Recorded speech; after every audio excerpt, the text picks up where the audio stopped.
Hello, this is Patricia. Patricia, this is Lawrence Laganelli. How are you? I'm fantastic. How are you doing today? I am doing absolutely wonderful. How's the weather in California? For me, it's freezing, but I'm pretty sure the rest of the United States doesn't think so. What's the temperature there? I think it's about 60s right now. That's beautiful weather. I know it's cold for me. Patricia, I want to thank you very much. It's been a long time coming, but we made it. Yes, I know. I'm so sorry.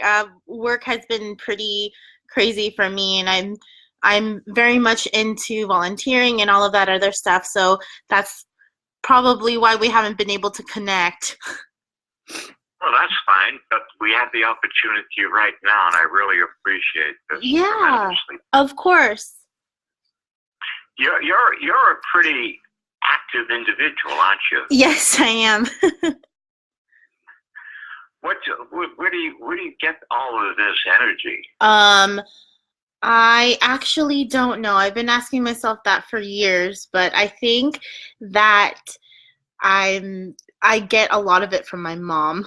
She's she's always been pretty she's been a pretty amazing individual, and she's very encouraging, and I get a lot of that energy from her. Really, you have an incredible amount of passion. You have an enormous amount of motivation. Your involvement in what you do goes beyond that of what I consider the average medical assistant, to be honest with you. Oh yes, I'm very passionate about my profession, and a lot of people say, oh, it's just an assistant sort of job, but it isn't. It's beyond that. What do you mean by that? Well, a lot of people, when you talk about the medical industry, what people see mostly is doctors and nurses. We're the in-betweeners. We're the assistants to those doctors and to those nurses. So we don't really get recognized a lot, I feel. And I've been in the industry for over 10 years.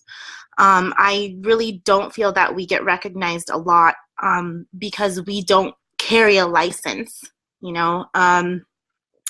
However, I feel that without our support, a lot of our doctors or nurses wouldn't be able to function.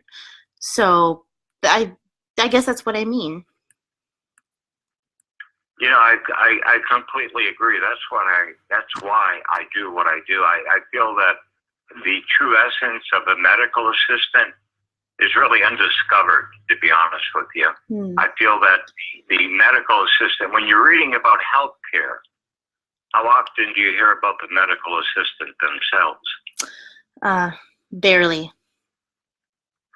Yeah, and I think the medical assistant, for the most part, and I've said this through all of my podcasts that I have done, have such an enormous value in healthcare, but it's been unrecognized.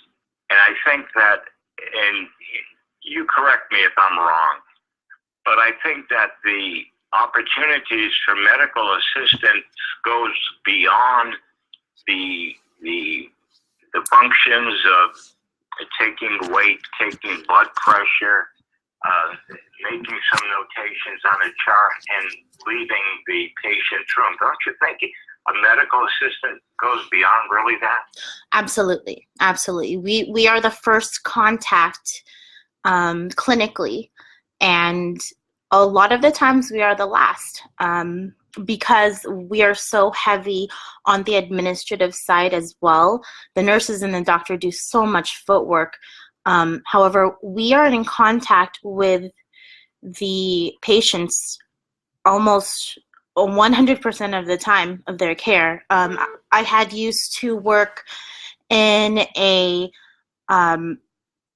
cardiology specialty clinic, and we were only 2 nurses and 3 medical assistants, and I had been a specialty within a specialty. I worked with the cardiologist who specialized in pulmonary arterial hypertension, and she and I worked very closely together with these individuals. And, you know, my nurses, they worked on the side, but I was actually the main contact. I was the one who went through the trainings. I was the one who educated a lot of our patients. And I was a very important part to that team. And people don't really realize that a lot of the administrative work, as well as the vitals, as well as the patient education, comes from medical assistants. You know, you've been with Kaiser Permanente how long now? 8.5 years. I actually left the organization to pursue the medical field within administration and management sort of role. So as of right now, I'm no longer with Kaiser, but I was with them for almost 9 years. 9 years. Now, from what I understand, and correct me if I'm wrong, you began your whole career at a very early age, didn't you? I did, yeah. I started when I was 16, and I worked with, I first worked with the health clinic, a local health clinic in Fremont. And then I started from there. After that, I moved into women's health care, and I was working with pediatrics, and then our clinic got bought out by Kaiser, and that's how I ended up back into Kaiser. You know, you have quite a history, an unusually in-depth history of volunteering. Yes. Why? Mm-hmm. Why, Patricia? I think it is important to get involved with your community, especially as a medical assistant. I'm already very much involved in my patients' lives, and just hearing about certain things that people go through. Like I ended up volunteering at one point for the Tiburcio Vasquez Clinic nearby, because I heard of patients that were unable to afford immunizations, and I was a shot nurse. So I volunteered there because I connected with my community. And I believe in philanthropy, and I believe in giving back to the community. I started out, actually I was born in the Philippines, and my mother and I were really poor, and she worked very hard to get us what we needed. And I feel that I've always wanted to give back to my community. So I've done a lot of work with children, reading programs for Alameda County, and food service programs within Alameda County. And I'm just really passionate about community, and I love people. I can tell. You know, I want to go a little bit more into depth into your volunteering, especially when you were working as a passionate companion. But before I go into that, you mentioned that you and your mom came from the Philippines, and you were very poor. And how old were you when you came to the United States?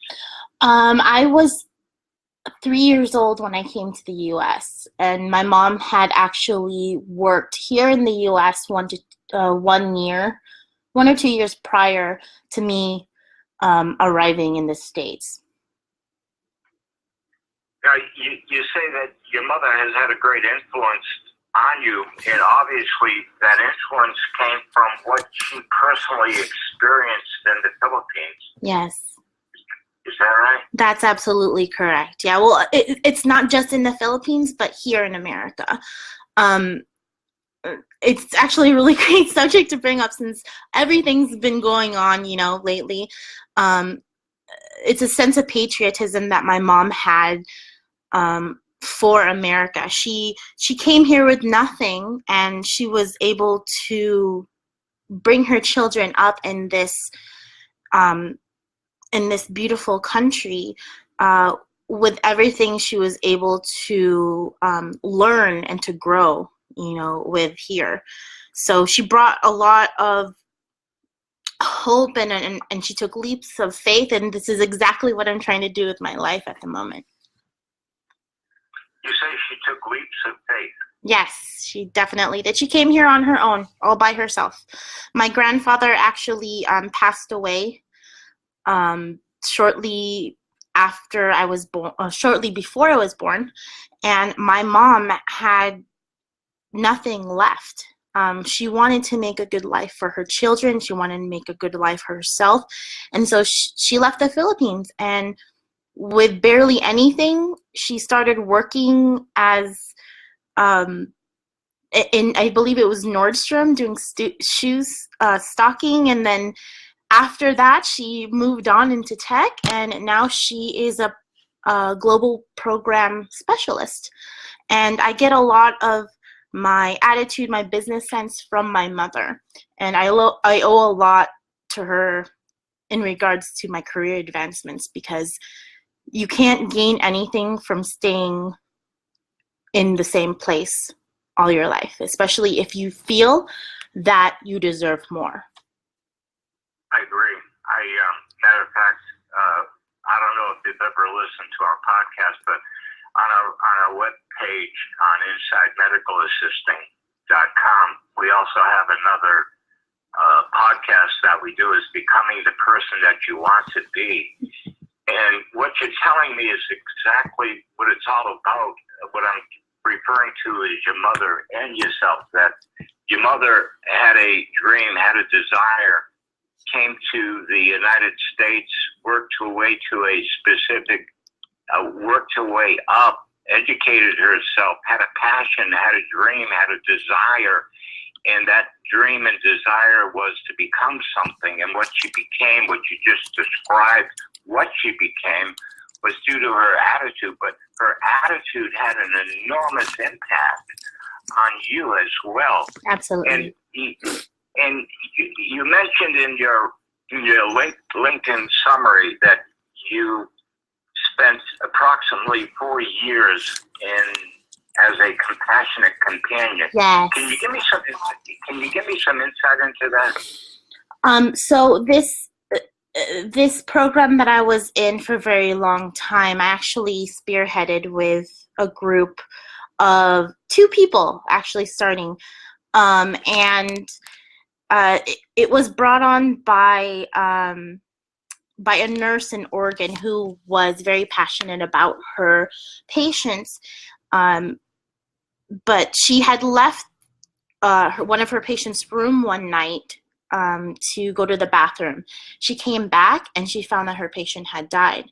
Her patient ended up being alone and didn't have any family, and so she developed this beautiful program that helped her patients have somebody there within their last 48 hours of dying.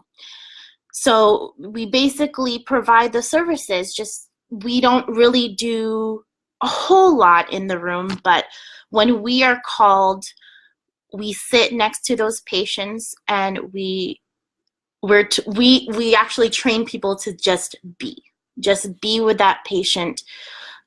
You know nothing about that person, and it's beautiful because it's a human being with a human. And it's very hard because I have had people pass away in front of me, but you're just being there for them, without having to know them at all. You're being you're being with them, because when you're born, you're not born alone. So why die alone? So yeah. So Kaiser actually had that program within Alameda and Santa Clara County, and I jumped on board right away. I had just gotten on board with Kaiser in 2007, and I found out about the program. My grandmother had passed away not too long before that, about 2 or 3 years before that. I never got to say goodbye to her. And this was kind of just me trying to reconnect with that situation where I wasn't able to say goodbye to my grandmother, but just trying to be there for people when they need me, because we focus so much on a lot of the people within volunteerism, a lot of the people who need somebody in regards to like food services, tutoring, but we forget that there are people there who are unable to speak up for themselves, and this program gives the opportunity to be able to help those people in their last hours of need. You must have had some very extraordinary experiences. Do you mind sharing maybe one or two with me? Yeah, definitely. I think the one that stood out to me the most, we usually get a little bit of a background with the people that we're sitting with. This person, she had been in the hospital for a little over a month. The doctor called us and said, well, we're unable to contact any family. She has no family to speak of. And she was just admitted because we had found her on the street. So they tried to take care of her. It was nearing the holidays, and I had decided to go in and sit with her. At this point, a lot of our patients, they're alive, but they're not conscious. However, a lot of medical studies say that, you can talk to them, they understand you, they can hear you. So I spent a few hours talking to her and trying to tell her, who I am. And we're encouraged to read poems, or just basically put like very nice music on, hold the person's hand. This person actually didn't end up passing until the next day, and we were unable to get anybody to cover from my shift until 2:00 in the morning, which we usually encourage. If you can stay like at least an hour and a half, that would really help us because we don't have that many volunteers. I decided to stay until 12, until somebody was able to cover from 12 until we were able to get a full staff. So spending that much time with somebody, I had no clue of, you start to think, how I question my mortality, and I question everything in my life. You kind of have to, because you're there by yourself with this person. And I was thinking, is what I'm doing in my life, is it making a difference enough for me to be able to impact my family, for them to know that if one day I end up in a bed, they want to seek me, they want to find me if I'm not talking to them. Am I making the right connections? And I have to stop myself once in a while and say, hey, this isn't about you, but it makes you think a great deal, and it humbles you in a way where you're faced with death as you're living, and that it's life isn't forever, and you try and hold on to what you have, but you also want to make sure that your family knows you love them. You want to make sure that you're accomplishing all the great things you want to in life. And which is why when you had commented earlier, you said, you're involved a great deal with so many things. And I think that even before that, I knew that life is fleeting, and we have to go and explore and do what we love, and just try and make the best of what we have. And that's why I decided to take my leap of faith and sort of break out of the wonderful organization that I had been before, because I know that I could have stayed there actually forever, because I almost hit like 10 years at Kaiser. However, I wanted to explore more of the other aspects of medical. And I want to experience life more. And I guess that's being with that person for quite some time. I definitely realized that I wasn't going to my full potential. But having said that, aside from my own personal thoughts, I was able to stay with this lovely person just before she passed. And I was the only one that was able to hold her hand and tell her, it's okay. You're I don't know you. I remember saying, I don't know you and you don't know me, but I care for you and I am here. And she had passed away, I believe, about 1 or 2 o'clock in the morning. So it is definitely a heavy but beautiful experience. And I'm so glad I was able to be a part of it for so long. Tell me, after she passed, you're walking out of the room, you're leaving. What was going through your mind?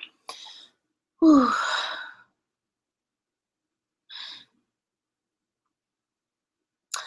I think I am not a very religious person, but I'm very spiritual. And when I had left the room after they had called her death, I would cry just like anybody would. But I had a sense of peace.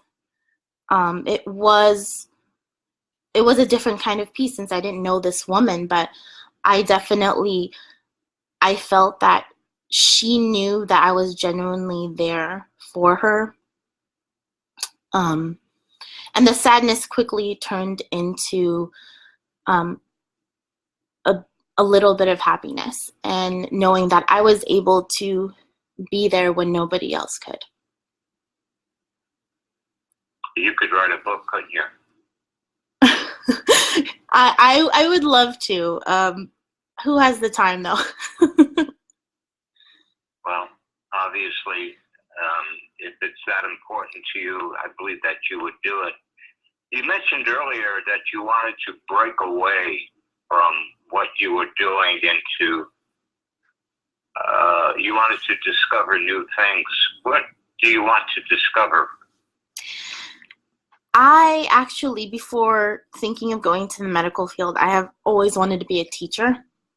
I was never able to explore that path because of certain things in my life. I wasn't able to financially support myself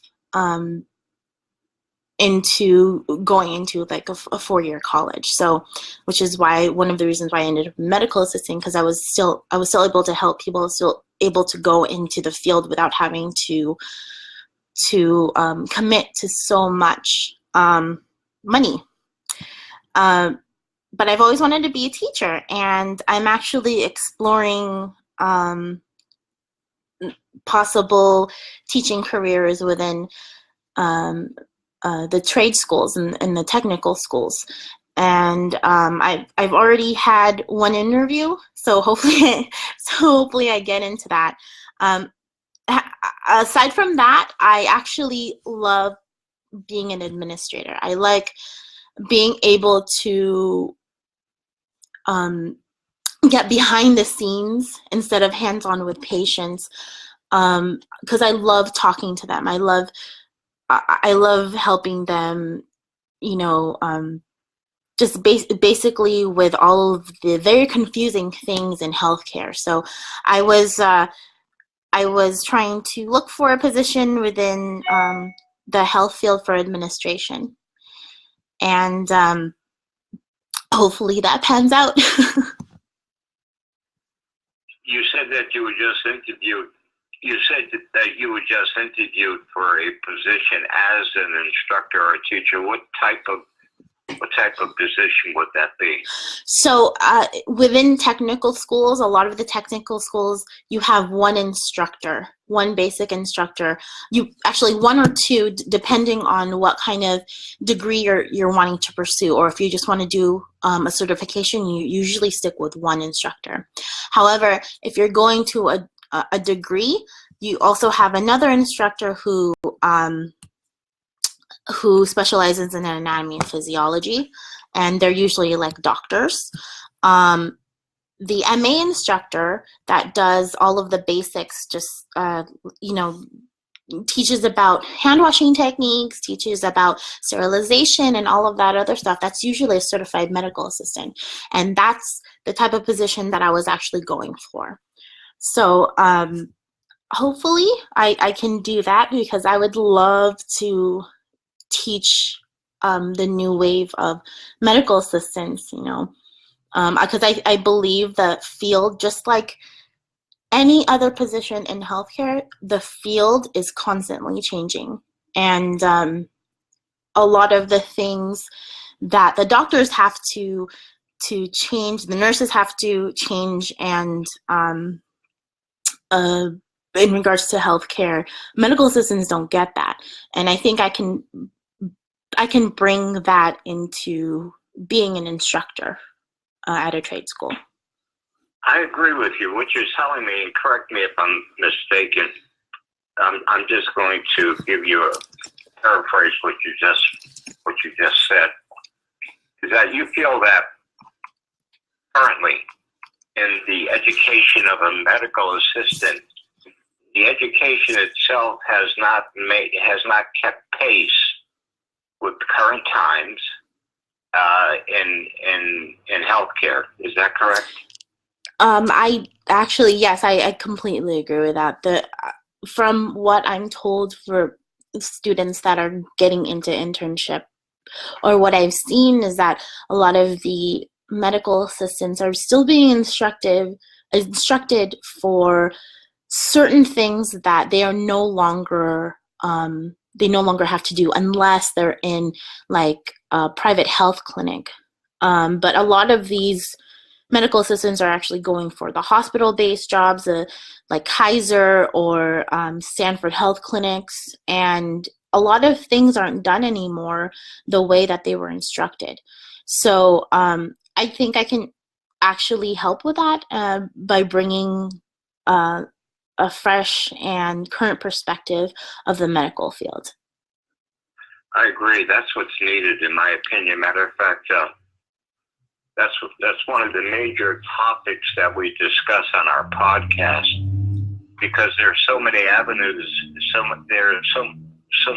Such a huge transition in healthcare right now in so many different areas, both clinically and administratively.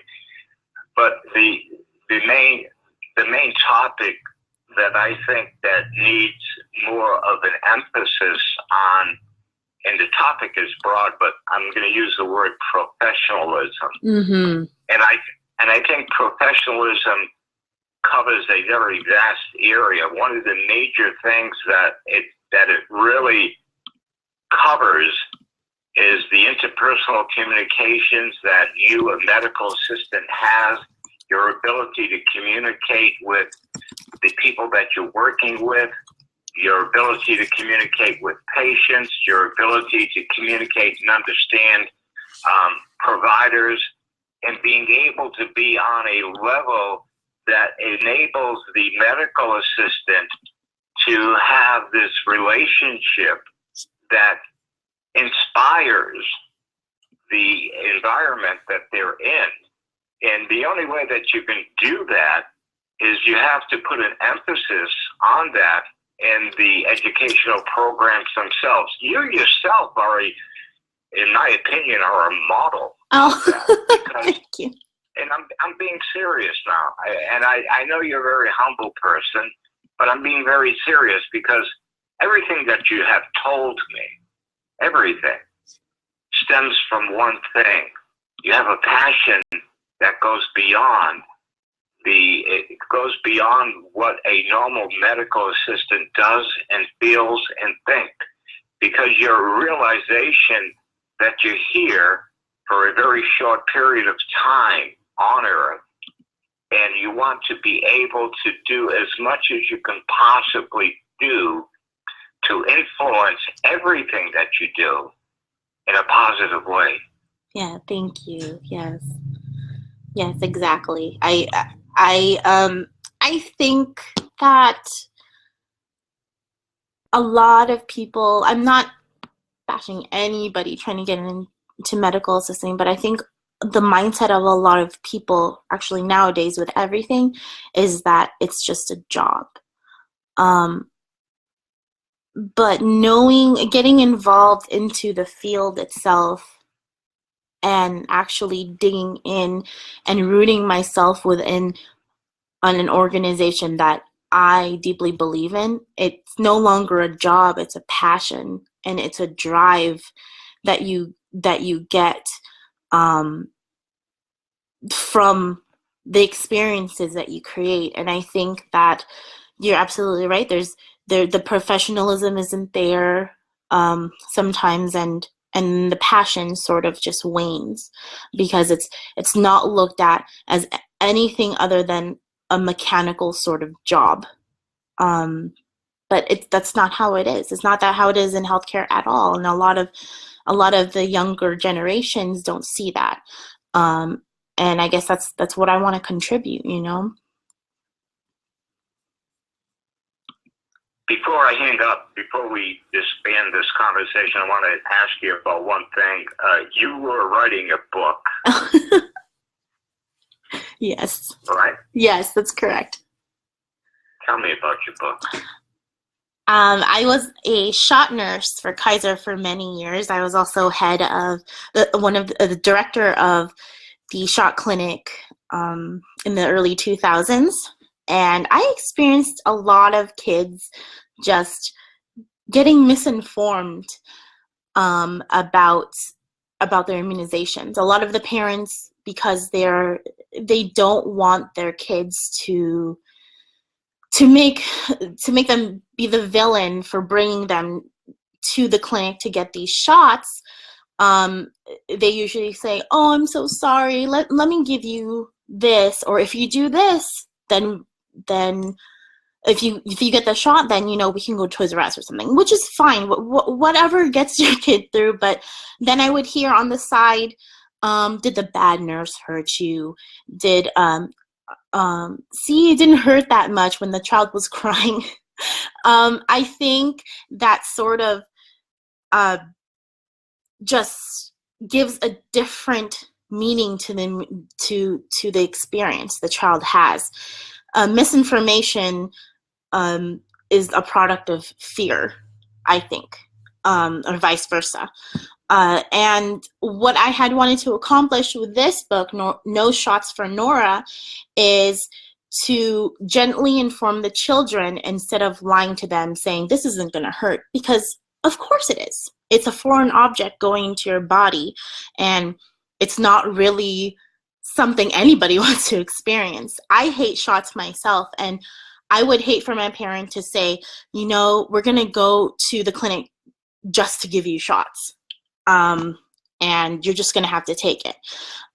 One of the objects of my book was not only to teach the children, but to teach the parents on how to interact with their child, because for the first 5 years, this is a huge thing that they have to go through. Immunizations are very important, and yes, I am an advocate for them. And for them to be able to grasp why it's done. And yes, it will hurt, but it's like everything else, like a scraped knee is actually one of the things that I compare it to. It's going to hurt, but it will get better. And that was sort of my objective to this. And I've been trying to write this for a very long time because I'm still doing my research, and I'm very calculating with my words, because I don't want it to be I don't want it to be a parent like running away with like, oh, you said it was okay, or, you know, what have you. So I've been talking to a lot of nurses, a lot of doctors over the years of their perspective on things. And I also have been trying to talk to kids actually what they think about immunizations, and through observation, through direct communication with parents, and how they interact with their children, the children who runs away from the immunizations versus the children who sit down, they cry but they take it.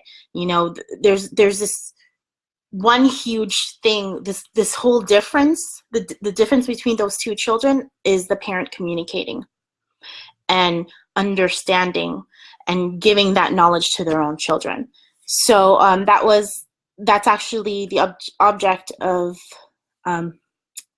my book, is to have it read to kids during the waiting period that the nurse prepares the immunization, so that when she comes in or he comes in, the kid will say, okay, so this is it, and the parent will know what to say or how to do anything that they need to do in order for their children to receive those immunizations. That's interesting. If you, when you do finish it, I do want you to let me know about it, would you? Oh, absolutely. Absolutely. I'll be more than happy to spread the word for you. Oh, that's awesome. Thank you. Listen, I want to thank you ever so much for talking with me. Any final words from your point of view regarding what you do, why you do what you do, or any advice that you want to give? Never stop learning. So many times I've heard from people, oh, I'm too old for this. I'm too old to go back to school. No, that's not true. That's not true. You can always learn, you can always expand your mind, and you can always learn to give more information, not only to yourself, but with people surrounding you, people with like minds. So never stop learning, never stop questioning. And that will be one of the best things I can give. I agree. Matter of fact, I'm a proponent of that.